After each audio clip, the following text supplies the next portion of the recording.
আজকে যে বিষয়ে আলোচনা করা হবে সূরাতুন নামল।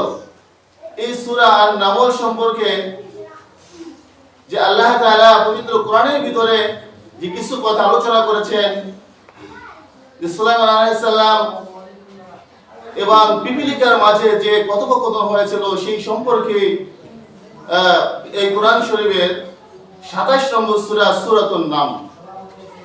আর এই ২৭ নম্বর সূরা সূরাতুন নামল ১৭ নম্বর আয়াত আপনাদের সামনে আজকে আয়াত থেকে কিছু আলোচনা করা হবে ইনশাআল্লাহ। পবিত্র কোরআনের ভিতরে আল্লাহ তাআলা যে আয়াত নাযিল করে বলেছেন, ওয়া হুশিরা সুলাইমান জুনুদুহু মিনাল জিন্নি ওয়াল ইনসি ওয়াত তায়রি ফাহুম ইউসাউন। আল্লাহ তাআলা পবিত্র কোরআনের ভিতরে আলোচনা করেছেন, ওয়া হুশিরা সুলাইমান জুনুদুহু মিনাল জিন্নি। সুলাইমান আলাইহিস সালাম তার যত সৈন্য বাহিনী ছিল, এই সৈন্য বাহিনীকে সুলাইমান আলাইহিস সালাম এক জায়গায় একত্রিত করলেন, সমস্ত সৈন্য বাহিনীকে একত্রিত করলেন। এই সুলাইমান আলাইহিস সালাম যখন তিনি তার তক্তার উপরে চলতেন, তার ডান পাশে থাকতো ৩ লক্ষ সৈন্য, বাম পাশে থাকতো ৩ লক্ষ সৈন্য, আর সামনে থাকতো ৩ লক্ষ সৈন্য। এত সৈন্য নিয়ে তিনি কি করতেন? বাতাসের সাহায্যে সৈন্যের উপর দিয়ে আল্লাহ তাআলা তার তক্তাকে, তার যে আল্লাহ তাআলা মুজিজা দিয়েছিল তক্তা, সেই তক্তার উপর দিয়ে আসমানের উপর দিয়ে তিনি উড়ে যাইতেন। আল্লাহ তাআলা এত পাওয়ার, এত শক্তি সুলাইমান আলাইহিস সালামকে রেখেছিলেন। সারা পৃথিবীর রাজত্ব আল্লাহ তাআলা সুলাইমান আলাইহিস সালামকে দিয়েছেন। আল্লাহ তাআলা এই আয়াতের আগের আয়াতে বলেছেন, ওয়ারিসা সুলাইমান দাউদা ক্বালা ইয়া আইয়ুহান নাসু উল্লিমনা মানতিকাত তায়র। আল্লাহ তাআলা পবিত্র কোরআনে সূরা সুলাইমান আলাইহিস সালামের লক্ষ্যে বলতেছেন যে আল্লাহ তাআলা দাউদ আলাইহিস সালামের সন্তান হযরত সুলাইমান আলাইহিস সালাম, আল্লাহ রাব্বুল আলামিন এই সুলাইমান আলাইহিস সালামকে তার বাবার উত্তরসূরি হিসেবে আল্লাহ তাআলা এত ক্ষমতা দান করেছিলেন। তার বাবা একজন নবী ছিল, তার নাম ছিল হযরত দাউদ আলাইহিস সালাম। এই দাউদ আলাইহিস সালামের অসংখ্য মুজিজা ছিল, তার ভিতরে একটা মুজিজা হচ্ছে দাউদ আলাইহিস সালামের হাতের ভিতরে আল্লাহ তাআলা এত মুজিজা দান করেছিলেন, তার হাতের ভিতরে যখন কোনো লোহা রাখা হতো, লোহাটা সাথে সাথে মোমের মতো গলে হাতের ভিতর থেকে পড়ে যেত। অর্থাৎ দাউদ আলাইহিস সালাম যখন কোনো লোহা হাত দিয়ে ধরতেন, সাথে সাথে সেই লোহাটা কি হতো? পানি হয়ে যেত। দেখেন, আগুন দিয়া গলানোর জন্য কত চেষ্টা, কত কিছু করা হয়। কামাররা আগুনের তাপ দেওয়ার পরে হাতুড় দিয়ে কত পিটান পিটায়, তারপর কিন্তু লোহা যেমন সেমনই থেকে যায়। লোহাটাকে শুধুমাত্র একটু নরম করা যায়, এছাড়া পানির মতো করা যায়। পানির মতো করতে হলে লোহার কারখানায়, রডের কারখানায় উচ্চ তাপ সম্পন্ন যে আগুন, সেখানে দিয়ে তারপরে সেটাকে পানি করতে হয়। আর আল্লাহ তাআলা সুলাইমান আলাইহিস সালামের বাবা দাউদ আলাইহিস সালামকে এত ক্ষমতা দান করেছিলেন যে তার হাতে যখন কি করতেন? লোহা ধরতেন, সাথে সাথে আল্লাহ তাআলা লোহাকে মোমের মতো পানি করে দিতেন। আল্লাহ তাআলা সেই সম্পর্কে বলতেছেন, ওয়ারিসা সুলাইমানু দাউদ ওয়া ক্বালা ইয়া আইয়ুহান নাসু উল্লিমনা মানতিকাত তায়র। সুলাইমান আলাইহিস সালাম বলেন যে, হে লোক সকল, আমাকে আমার বাবার উত্তরসূরি হিসাবে আল্লাহ তাআলা নবী হিসেবে দুনিয়ার বুকে প্রেরণ করেছেন। শুধু যে নবী হিসেবে দুনিয়ার বুকে প্রেরণ করেছে তা নয়, সুলাইমান আলাইহিস সালাম বলেন, ইয়া আইয়ুহান নাস, হে লোক সকল, উল্লিমনা মানতিকাত তায়র, আমাকে আল্লাহ তাআলা সমস্ত পক্ষীকুলের ভাষা আল্লাহ তাআলা শিক্ষা দিয়েছে। পৃথিবীতে যত কীটপতঙ্গ, যত পশু পাখি যা আমরা চিনিও না, নামও জানি না, কত হাজার হাজার লক্ষ লক্ষ প্রজাতির পশু পাখি দুনিয়াতে রয়েছে, আল্লাহ তাআলা সমস্ত কিছুর ভাষা আল্লাহ তাআলা সুলাইমান আলাইহিস সালামকে শিক্ষা দিয়েছেন। আল্লাহ তাআলা এই আয়াত নাযিল করে বলেন, ওয়া ক্বালা ইয়া আইয়ুহান নাস, সুলাইমান আলাইহিস সালাম বলতেছেন, হে লোক সকল, উল্লিমনা মানতিকাত তায়র, আল্লাহ তাআলা আমাকে এই পশু পাখির কীটপতঙ্গর ভাষা আল্লাহ তাআলা আমাকে শিক্ষা দিয়েছিল, এবং সব সম্পর্কে আল্লাহ তাআলা আমাকে শিক্ষা দিয়েছিল। কারণ সুলাইমান আলাইহিস সালাম সমস্ত পশু পাখিদের হিসাব নিতেন, যে কতটা পশু পাখি বেঁচে আছে, কে অসুস্থ রয়েছে, কে কোথায় রয়েছে, কে খেয়ে আছে না খেয়ে আছে। সুলাইমান আলাইহিস সালাম সমস্ত পশু পাখিদের সপ্তাহে একদিন হাজিরা নিতেন। সপ্তাহে একদিন সুলাইমান আলাইহিস সালাম পশু পাখিদের হাজিরা নিতেন। আল্লাহ তাআলা সেই সম্পর্কে বলেছেন যে আমি সুলাইমান আলাইহিস সালামকে সমস্ত পশু পাখির হিসাব রাখার মতো শক্তি ক্ষমতা আমি আল্লাহ তাআলা সুলাইমান আলাইহিস সালামকে দান করেছিলাম। আল্লাহ তাআলা এর পরে আয়াতে বলতেছেন ওয়াহুশিরা সুলাইমান দাউদ মিনাল জিন্নি ওয়াল ইনসি ওয়াত-তায়রি ফাহুম ইউসাউন। সুলাইমান আলাইহিস সালাম যখন তার সমস্ত সৈন্যবাহিনী থেকে একত্রিত করলেন, আর একত্রিত করার পরে আল্লাহ তাআলা বলতেছেন যে সুলাইমান আলাইহিস সালাম তার সমস্ত সেনাবাহিনীকে একত্রিত করলেন তা নয়। সুলাইমান আলাইহিস সালাম যত মানুষ ছিল, জিন্নি যত জিন ছিল, সমস্ত জিনদেরকে একত্রিত করলেন। অর্থাৎ তিনি যে শুধু মানুষের ভাষা বুঝতেন, পশু পাখির ভাষা বুঝতেন তা নয়, জিনেরাও তার কথা শুনতো এবং তিনি জিনেদেরও বাদশা ছিলেন। আর যত কথা তিনি বলতেন সমস্ত জিনেরা সেটা পালন করত। তাহলে মিনাল জিন্নি সমস্ত জিনদেরকে সুলাইমান আলাইহিস সালাম ডাকলেন, ওয়াল ইনসি সমস্ত মানুষদেরকে সুলাইমান আলাইহিস সালাম ডাকলেন যে তোমরা কি করো, আমার ডাকে সাড়া দাও, আমার কাছে আসো। ওয়াত-তায়রি ফাহুম ইউসাউন এবং সমস্ত পশু পাখিদেরকে রাখলেন, সমস্ত পশু পাখিরা সেখানে আসলো। ফাহুম ইউসাউন এবং তাদেরকে আল্লাহ তাআলা হুকুমে কি করলেন, সমস্ত পশু পাখি এবং মানুষ জিন তাদেরকে এক একটা দলে বিভক্ত করে দিলেন। সুলাইমান আলাইহিস সালাম বললেন যে আমি এখন ওই সফরে যাব, আমি এখন ভাঙার উদ্দেশ্যে রওনা হব, তোমরা কি করে এক একটা দলে বিভক্ত হয়ে তোমরা এইভাবে তোমরা আসো। সুলাইমান আলাইহিস সালাম তাদের সকলকে কি করলেন, দলে বিভক্ত করে দিলেন, বিভিন্ন দলে বিভক্ত করে দিলেন। হাত্তা ইযা আতাও আলা আলাদিন নামলি, যখন তারা কি করলো, ওই সমস্ত দলবল নিয়ে তারা একটা পিপিলিকার উপত্যকায় যখন তারা পৌঁছলো, যেখানে পিঁপড়া বসবাস করে, পিঁপড়ারা থাকে, এমন একটা উপত্যকায় যখন তারা পৌঁছলো, তখন কারাত নামলাতুন ইয়া আইয়ুহান নাস, তখন একটা পিপিলিকা, একটা পিঁপড়া সেই সুলাইমান আলাইহিস সালামের দলবলকে তারা দেখতে পেল। একটা পিঁপড়া মাত্র সেই সুলাইমান আলাইহিস সালামের সমস্ত সৈন্যবাহিনী, পশু পাখি, জিন, মানুষ তাদের সকলকে একটা মাত্র পিঁপড়া তাদেরকে দেখতে পেল যে সুলাইমান আলাইহিস সালাম তার সমস্ত সৈন্যবাহিনী নিয়ে আমাদের দিকে, আমাদের পিপিলিকা উপত্যকায় পৌঁছেছে, আমাদের কাছে ছুটে আসতেছে। পিপিলিকাটা কি করলো, ইয়া আইয়ুহান নামলু, সমস্ত পিপিলিকাদেরকে লক্ষ্য করে বলল, একটা পিপিলিকা মাত্র, ইয়া আইয়ুহান নামলু, হে পিঁপড়ার দলেরা, হে পিঁপড়ার দলেরা তোমরা শুনে নাও, ইয়া আইয়ুহান নামলু দুখুলু মাসাকিনকুম, হে পিঁপড়ার দলেরা তোমরা তোমাদের যার যার গৃহে, যার যার বাসস্থানে তোমরা সেখানে গর্তের ভিতরে প্রবেশ করো। দেখেন পিপিলিকা কি করতেছে, তার সমস্ত দলবলদেরকে, সমস্ত সবাইকে এমন একটা নির্দেশনা দিলেন যে তোমরা কি করো, সকলে তোমাদের গর্তের ভিতরে প্রবেশ করো। একটা পিপিলিকা দেখছিল, সে যদি ইচ্ছা করতো যে আমি একাই বাঁচবো, আর কাউকে বাঁচাবো না, সবাইকে মেরে ফেলবো, আমি একাই রাজত্ব করব, আর এই পৃথিবীতে কেউ থাকতে পারবে না, শুধুমাত্র আমি একাই থাকবো, তাহলে সুলাইমান আলাইহিস সালাম যে আসতেছিল তাদেরকে যদি এই সংবাদটা না পৌঁছাইতো, তাহলে তো সকলে পিষ্ট হয়ে যেত।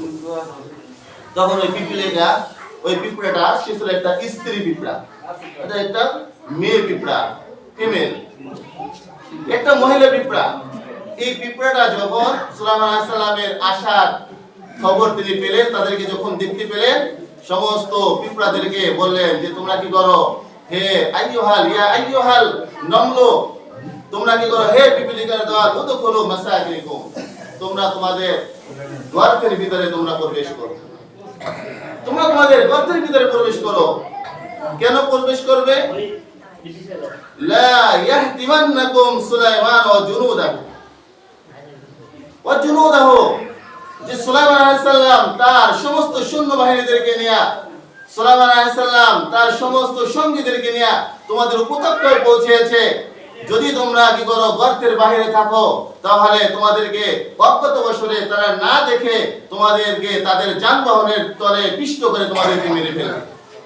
তারা জানতে পারবে না যে তোমরা এখানে রয়েছো। সাধারণত আমরা যখন রাস্তা দিয়ে হেঁটে যাই বা গাড়ি রাস্তা দিয়ে যাই, তখন কি একটা পিঁপড়া রাস্তায় আছে কিনা আমরা কি কোনো খবর রাখি? আমাদের পায়ের তলে থাকলেও আমরা সেটাকে খবর রাখি না, আমরা দেখিও না যে আমার পায়ের তলে পিঁপড়া আছে কিনা। পিপিলিকা এত সতর্ক আর এত জ্ঞানী যে সে নিজে তো বাঁচছে, আর তার সঙ্গীদেরকে বললেন যে হিয়া ইয়া আইয়ুহান নামলু উদখুলু মাসাকিনিকুম, হে পিঁপড়ার দলেরা, তোমরা কি করো, তোমাদের গর্তের ভিতরে, তোমাদের গৃহে তোমরা প্রবেশ করো। কেন প্রবেশ করবে? লা ইয়াহতিমান্নাকুম সুলাইমান ওয়া জুনুদুহু, কারণ সুলাইমান আলাইহিস সালাম এই রাস্তা দিয়ে আসতেছে, এই পথ দিয়ে আসতেছে, আর যদি তোমরা গর্তের ভিতরে প্রবেশ না করো, সুলাইমান আলাইহিস সালাম অজ্ঞাত বশরে তার সৈন্যদের দ্বারা তোমাদেরকে পিষ্ট করে, তোমাদেরকে ধূলিসাৎ করে দেবে। ওহুম লা ইয়াশউরুন, তারা জানতেও পারবে না, তারা বুঝতেও পারবে না। সুলাইমান আলাইহিস সালাম কি করলেন? এই যে পিঁপড়া যে কথাটা বললো, এই কথাটা সুলাইমান আলাইহিস সালাম তিনি শুনে ফেললেন, কারণ আল্লাহ তাআলা তো তাকে ভাষা শিক্ষা দিয়েছিলেন। প্রত্যেকটা কীটপতঙ্গ, পিপলিকা, যা কিছু যত মাখলুকাত আছে, আল্লাহ তাআলা তার ভাষা শিক্ষা দিয়েছিলেন। আগের আয়াতে আলোচনা করা হয়েছে। সুলাইমান আলাইহিস সালাম কি করলেন? এই আয়াতে এই যে পিঁপড়ার কথাটা, এটা সুলাইমান আলাইহিস সালাম শুনে ফেললেন। ফাতাবাসসামা জাহিকাম মিন কওলিহা, সুলাইমান আলাইহিস সালাম যখন পিঁপড়ার এই কথাটা শুনলেন, সাথে সাথে সুলাইমান আলাইহিস সালাম হেসে ফেললেন, মুস্কি হাসি দিলেন, যে দেখো একটা পিঁপড়া, তার ভিতরে কত জ্ঞান, তার ভিতরে কত তার ভাইয়ের প্রতি দরদ, তার পাড়া প্রতিবেশীর প্রতি কত দরদ, তার দলের প্রতি কত দরদ, যে সে নিজে বাঁচতে পারতো কিন্তু নিজে না বাইচা সে কি করছে, তার সমস্ত দলবলকে সে বাঁচাইছে। সুলাইমান আলাইহিস সালাম কি করলেন? ফাজওয়াহিকা, সে হেসে ফেললেন। সুলাইমান আলাইহিস সালাম হাসি দিলেন সুলাইমান নবী। ফাজওয়াহিকাম মিন কওলিহা ওয়া ক্বালা রাব্বি আউজি'নি আন আশকুরা নি'মাতাকা আল্লাতী আন'আমতা আলা ওয়া আলা আল্লাযী, যে সুলাইমান আলাইহিস সালাম কি করলেন? যখন তিনি পিঁপড়ার এই কথোপকথন শুনলেন, সাথে সাথে পিঁপড়া হেসে দিলেন, সুলাইমান আলাইহিস সালাম হেসে দিলেন। হেসে দেওয়ার পরে তিনি আল্লাহ তাআলার প্রশংসা আদায় করলেন, যে আল্লাহ তাআলা সমস্ত প্রশংসা আপনার, এবং আপনি কি করেন? আমি যেন আপনার প্রশংসা করতে পারি, আমি যেন আপনার ইবাদত করতে পারি, এজন্য আমি আপনার কাছে সাহায্য চাই। মানুষ ইচ্ছা করলে কিন্তু কোনো নেকির কাজ করতে পারে, আল্লাহ তাআলা যদি তাকে কি না করে, তাকে ভালো কাজ করার মতো সুযোগ বের না করে দেয়, তাহলে কিন্তু সে কোনো ভালো কাজই করতে পারে না। এই যে পিঁপড়ার কথা রাসূলুল্লাহ সাল্লাল্লাহু আলাইহি ওয়াসাল্লাম শুনলেন, শুনে হেসে দিলেন, আর আল্লাহ তাআলার কাছে এই পিপলিকার যে কথোপকথনটা, এটা এতই ভালো লাগলো, এতই পছন্দ হলো, আল্লাহ তাআলা সুলাইমান আলাইহিস সালামের এই কথাটাকে, পিঁপড়ার সাথে যে আচরণ করেছে, পিঁপড়া যে তার সঙ্গীদেরকে বাঁচিয়েছে, নিজে একা বাঁচে নাই, তাদের সকলকে বাঁচাইছে, আল্লাহ তাআলা এই কথাটাকে পছন্দ করে আল্লাহ তাআলা পবিত্র কোরআনের ভিতরে পিঁপড়ার নামে একটা সূরা নাযিল করে দিয়েছে। যে লোক সকল, হে পৃথিবীর মানুষেরা, একটা পিঁপড়া যদি তার দলবলকে এতটা ভালোবাসে, একটা পিঁপড়া যদি তার সঙ্গীদেরকে এত ভালোবাসে, পৃথিবীর মানুষ তোমরা কেন তোমাদের আত্মীয় স্বজনদেরকে, তোমাদের প্রতিবেশীদেরকে এত ভালোবাসতে পারো না? আল্লাহ তাআলা এটাই আমাদেরকে শিক্ষা দিয়েছেন, যে একটা পিঁপড়া সে তার দলবলকে এতটা ভালোবেসেছে যে সে নিজে বাঁচে নাই, সকলকে বাঁচানোর জন্য চেষ্টা করেছে। এজন্য আল্লাহ তাআলা পবিত্র কোরআনে অন্যত্র বলেন, ইয়া আইয়ুহাল্লাযীনা আমানু কু আনফুসাকুম ওয়া আহলিকুম নার, হে ঈমানদারগণ, তুমি নিজে জাহান্নামের আগুন থেকে বাঁচো, আর তোমার অপর ভাইকে জাহান্নাম থেকে বাঁচানোর জন্য চেষ্টা করো। এই সুলাইমান আলাইহিস সালাম প্রতি সপ্তাহে পশু পাখি, কীট পতঙ্গ সকলের হিসাব নিতেন। একদিন সুলাইমান আলাইহিস সালাম সমস্ত পশু পাখিদের হিসাব নিতেছিলেন, দেখলেন ছোট্ট একটা প্রাণী, নিরহ প্রাণী, যার নাম ছিল হুদহুদ। এই হুদহুদ পাখিটাকে সুলাইমান আলাইহিস সালাম দেখতে পেলেন না। সুলাইমান আলাইহিস সালাম বিচলিত হয়ে গেলেন, চিন্তিত হয়ে গেলেন, যে হুদহুদ পাখি কোথায় চলে গেল, তাকে না জানি কোনো হিংস্র প্রাণী খেয়ে ফেলেছে, না জানি তাকে কোনো হিংস্র প্রাণী মেরে ফেলেছে। সুলাইমান আলাইহিস সালাম বিচলিত হয়ে গেলেন, যে আজকে এই হুদহুদ পাখি, তাকে যদি কোনো প্রাণী মেরে ফেলে, তাকে যদি কোনো প্রাণী শিকার করে, কোনো পশু তাকে শিকার করে, তাহলে আল্লাহর কাছে আমার জবাবদিহি হতে হবে। সুলাইমান আলাইহিস সালাম বিচলিত হয়ে গেলেন, অনেক চিন্তার ভিতরে পড়ে গেলেন যে হুদহুদ পাখি কোথায় চলে গেল। নবী আলাইহিস সালাম, আম্বিয়া ইকরাম, এরকম ধরনের যারা পীর বুজুর্গ রয়েছে, তারাও যদি কখনো কোনো সমাজের বুকে কোনো খারাপ কাজ দেখে, তাদের মনের ভিতরে এমন একটা চিন্তা চেতনা জেগে যায় যে কেমন করে এই মানুষদেরকে, আল্লাহ বলা মানুষদেরকে আল্লাহর পথে আনা যায়। তাদের এরকম ধরনের কোন প্রচেষ্টা তাদের অন্তরের ভিতরে জেগে যায়। হযরত ওমর ফারুক রাদিয়াল্লাহু তাআলা আনহু তার শাসন আমলে তিনি বলতেন যে আমার শাসন আমলে যদি ফোরাত নদীর তীরে, শুধু মরুভূমির ভিতরে ফোরাত নদীর তীরে যদি কোনো বাঘে কোনো ছাগলকে ঘিরে ফেলে, তো আমি মনে করি কালকে আমাদের ময়দানে আল্লাহ তাআলার কাছে আমি ওমরের জবাবদিহি হতে হবে। আমি ওমরের জবাবদিহি হতে হবে। তিনি রাতের অন্ধকারে তিনি তার স্ত্রীকে নিয়ে ঘুরে ঘুরে দেখতেন যে কোথায় কোন ফ্যামিলিটা কষ্টের ভিতরে আছে, কোথায় কোন পরিবারটা কষ্টের ভিতরে আছে, কে না খেয়ে আছে, কে দুর্দিনের ভিতরে আছে, তিনি ঘুরে ঘুরে দেখতেন। এজন্য আল্লাহ তাআলা পবিত্র কোরআনের ভিতরে তার উত্তরসূরি হিসেবে সুলাইমান আলাইহিস সালামের নির্দেশনা দিয়েছেন যে সুলাইমান আলাইহিস সালাম তিনিও তার প্রজাদের খোঁজ খবর নিতেন, যে একটা পিপিলিকার, যে একটা হুদহুদ পাখি একটা পিপিলিকার কথা শুনতে পাইতো, আর পিপিলিকার সাথে তিনি যে আচরণ করেছে আল্লাহ তাআলা, আমি যে পিপিলিকাকে হত্যা করি নাই, পিপিলিকাকে মারি নাই, এজন্য আমি আপনার প্রশংসা আদায় করতেছি, আমি আপনার প্রশংসা আদায় করতেছি। কাজী ভাই আমার, আল্লাহ তাআলা পবিত্র কোরআনে অন্যত্র বলেন ওয়াতাসিমু বিহাবলিল্লাহি জামিআ ওয়া লা তাফাররাকু, যে হে ঈমানদারগণ তোমরা একে অপরের সঙ্গবদ্ধভাবে থাকো, দলগতভাবে থাকো, তোমরা বিচ্ছিন্ন হয় না। কারণ আল্লাহ রাসূল সাল্লাল্লাহু আলাইহি ওয়াসাল্লাম বলেছেন যে যদি কোনো দলে ছাগলের দলে একসাথে থাকে তাহলে তার রাখাল সেটাকে কি করতে পারে, সে তার শত্রুর হাত থেকে বাঁচাইতে পারে, আর যদি সে একা ভেগে যায় তাহলে সেই ছাগলটাকে ভাগে খেয়ে ফেলে। আল্লাহ রাসূল সাল্লাল্লাহু আলাইহি ওয়াসাল্লাম বললেন যে তোমরা কি করো, সংঘবদ্ধভাবে থাকো। আর আল্লাহ তাআলা পবিত্র কোরআনের আয়াত নাযিল করে বলেন ওয়াতাসিমু বিহাবলিল্লাহি জামিআ ওয়া লা তাফাররাকু, তোমরা একে অপরে ভালোবেসে মহব্বত করে, তোমার ভাইয়ের সাথে ভালোবেসে মহব্বত করে তুমি কি করো, সংঘবদ্ধভাবে থাকো। কাজী ভাইরা আমার, আজকে বাংলাদেশে নয় সারা বিশ্বে দেখা যাচ্ছে ভাই ভাইয়ের প্রতি মহব্বত নাই, অন্য মানুষের প্রতি মহব্বত বেশি। আমার প্রতিবেশীর প্রতি আমার ভালোবাসা নাই, আমার প্রতিবেশীর সাথে আমার ভালো সম্পর্ক নাই, ওঠা বসা নাই। আল্লাহ রাসূল সাল্লাল্লাহু আলাইহি ওয়াসাল্লাম বলেছেন যদি তুমি একটা বকরির পাও যদি তুমি পাকিয়ে থাকো, বকরির পাও তো আমরা সাধারণত খাই না, বকরির পাও যদি তুমি পাকিয়ে থাকো, একটা হাড্ডি যদি তুমি পাকিয়ে থাকো, তুমি একটু বেশি ঝোল দেবে যাতে করে তোমার প্রতিবেশীকে একটু তুমি ঝোল তুমি পৌঁছাইতে পারো। প্রতিবেশীর প্রতি কতটা মহব্বত, কতটা ভালোবাসা রেখেছি। এজন্য ভাই আমার, আমরা একে অপরে দলবদ্ধভাবে থাকি, আমরা সংঘবদ্ধভাবে থাকি। এই নির্বাচনের সময় আমরা দেখা যাচ্ছে আমরা বিভিন্ন শ্রেণীতে বিভক্ত হয়ে যাই, আমরা টাকার লোভে মরুয়া হয়ে যাই।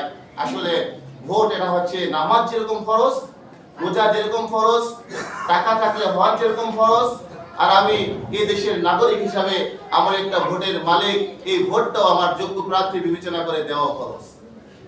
আমি যদি কি করি, আমার ভোটটাকে অযোগ্য প্রার্থীকে আমি দিয়ে দেই, কালকে আমাদের মধ্যে আল্লাহর কাছে জবাবদিহি হতে হবে।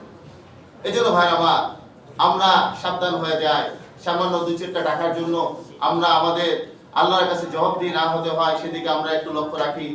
আর আল্লাহ তাআলা আমাকে আপনাকে যে বড় আদর করে মায়া করে যত্ন করে সৃষ্টি করেছেন আল্লাহর হুকুম পালন করার জন্য, আল্লাহর হুকুম 5 ওয়াক্ত নামাজ আমরা যেন সঠিক সময় আদায় করতে পারি। আল্লাহ তাআলা আমাদের সবাইকে সমস্ত কথার উপর আমল করার তৌফিক দান করে দিন। যারা সুন্নাতের টাইম তো দেওয়া হয় না, আমরা জানেন।